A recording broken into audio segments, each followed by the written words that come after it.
Good morning students, welcome to your science class. Today we are going to learn this chapter number 3, fiber to fabric from your textbook. Now in this chapter we are going to learn about the fibers and different kind of fabrics that we get from animals. In the previous class, that is from class 6, we have learned the different fibers that we get from plants. The examples are cotton and jute. Okay, the most common examples are cotton and jute. Now in this chapter we are going to learn about two animal fibers. The very first one is wool and the second one is silk, that we will come to know in the next video. So today we are going to learn about the wool fiber that we get from different varieties of sheep. Before starting with this, first of all let us revise what is fiber and what is fabric. Fiber is nothing but the small thread-like structures that we get from different plants or animals is known as fiber. And the fabric is the outcome, or you can say whatever we get after spinning and weaving the fibers. The outcome or the material that we get from these processes is known as the fabric, or simply we call it as a cloth. Now here, as we have to start with wool, the very first thing that we should know about wool is woolen cloths are worn in winter season. So this is one of the woolen cloth that we wear in the winter season. This wool provides us warmth. It provides us some amount of heat that makes us stable in the winters. Okay, or it makes us feeling a little bit hotter in the winter seasons. Now this we all can see that these are different stitches which make this wool into a cloth. So this is known as spinning or weaving. Spinning and weaving is the method by which we make the cloth. And here the long fibers. In this sweater we are using the long fibers. Okay, if it's simply a cloth, then this method is done with the help of short fibers and it is known as cloth. And if we are talking about the wool, so the wool we will get from the long fibers. So here we have used the wool, that is the long fibers which we have used in the formation of a sweater. Now let us start with wool. Wool is the fiber that we get from the hair on the body of different animals, and these hair on the body, the entire body, are known as fleece. Okay, so fleece is the term that we use for the tiny body hair. The tiny body hair which are present, as we all have the tiny body hair present on our skin too. So these in animals are known as fleece. Now these different kinds of animals which give us or which yield wool which are used in yielding the wool are sheep, camel, goat, yak, llama and alpaca. Here different types of sheep, different types of goat and other animals are used for this purpose. Now from fibers to fabric, different animals are used for the same purpose, as these animals have different types of wool. Different types of wool are obtained from different animals. The kind of wool that is used in this sweater is different than the kind of wool that is found in your shawls. So the shawls are woven by the very soft and light fibers, and those fibers are known as, comprising of all those, it is known as pashmina wool. Okay, so similar like this we have different types of wool that we get from different animals. It depends, the type of wool depends on the type of hair or the fleece which is present on the body of the animals. Now we are going to convert this fiber to wool, or we are going to process the wool from the fiber. The very first step, or even not the step, it is the before starting this process, what we have to do is we have to rear and breed. Okay, so rearing and breeding is the process which is done before the processing of fiber into wool. What does it mean, rearing and breeding? The very first thing is rearing. Rearing means we are providing all the necessities to the animal, and we are making them to grow and to mature, to get mature. So we have to feed all those animals, whether it is sheep or other wool yielding animals. We can provide them with leaves, grains and dry fodder, so that they can get all their nutrients for their growth and bodily functions, and then they could get matured. Okay, after feeding they would get matured. Now when maturing, after maturation, different varieties of animals are selected.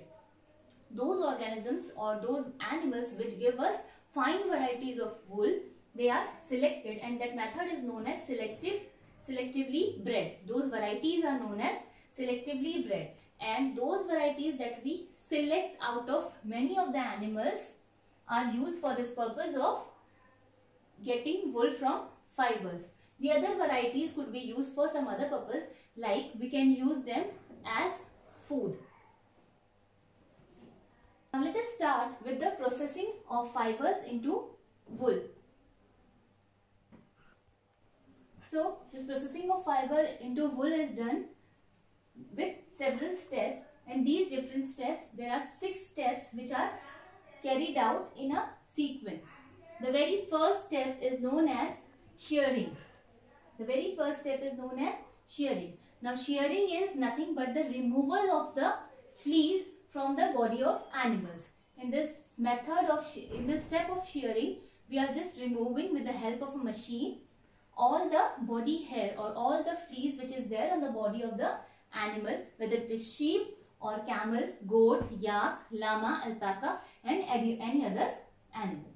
The second step is scouring. Now what is scouring? The scouring is nothing but the thorough washing. Means we are, whatever wool we are getting from the animal, that might have some dirt and dust particles. So we have to thoroughly wash all those fibers, and this thorough washing is known as scouring. The third step is sorting. Sorting means something we are separating. Okay, so we are separating something, that means we are sorting. So what we are sorting in this process? We are, in this step, we are sorting different types of fleece. Different types of fleece means out of all the fleece that we have collected from an animal, some of them could be of best quality and some of them could be of a little bit lower quality. So we have to separate them out and we have to select the good quality wool. After sorting, the fourth step is cleaning of burrs. Now what are burrs? As you can see in this sweater, on this sweater, the small hairs are coming out. The small hairs are coming out. So these are known as burrs. Okay, these small hairs are known as burrs. So these burrs are again cleaned as we have done in the method of scouring. In the step of scouring, we have washed them. Again, these burrs are taken out, the small fluffy fibers. Okay, the small fluffy fibers known as burrs, they are taken out from all different types of fibers and then they are washed again or scoured again. And after scouring, it is dried. The fifth step is dyeing. Now, we all know that there are different types of wool or different colors of wool which are available in the market. So, we do not have different colored sheeps. Do we have them? No. We don't have different colors of sheep. All the fleece that we get from animals, they are of same kind or they are of similar color. Whether they are white to you can say light brown till black. Okay, we have specific colors of the fleece as we are getting specific colors of the fibers. And now we want to have a red color or we want to have pink color. So how we are going to get those colors? For that purpose, we have to dye the white colored fleece or the fibers. In this step number 5, dyeing is done the same way your dye wala does.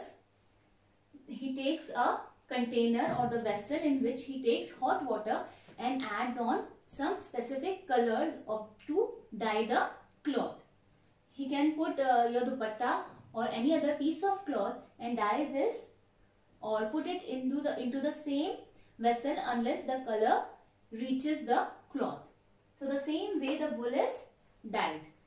The last step is known as rolling into a yarn. When we have dyed all the wool, we have to dry them. We have to dry them thoroughly, and after drying, what we have to do, we have to roll them into yarn. Now what is yarn? Yarn is nothing but your thread. Okay, your thread.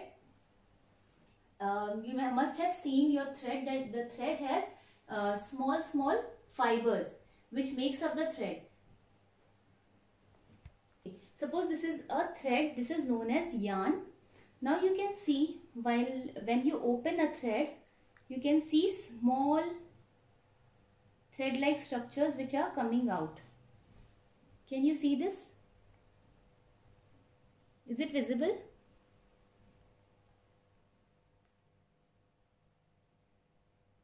Okay, can you see? There are small thread-like structures. Now these are your fibers which makes up a thread or the yarn. So we have to roll all those fibers so that we get a yarn or the thread. Now the long fibers, in this process, the long fibers are rolled and made into wool, and the short fibers, they are used to spun and they are woven. They are either spun or woven to make cloth.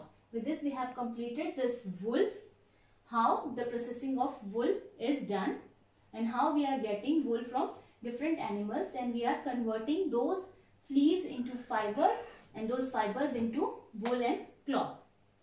Goodbye and have a safe day.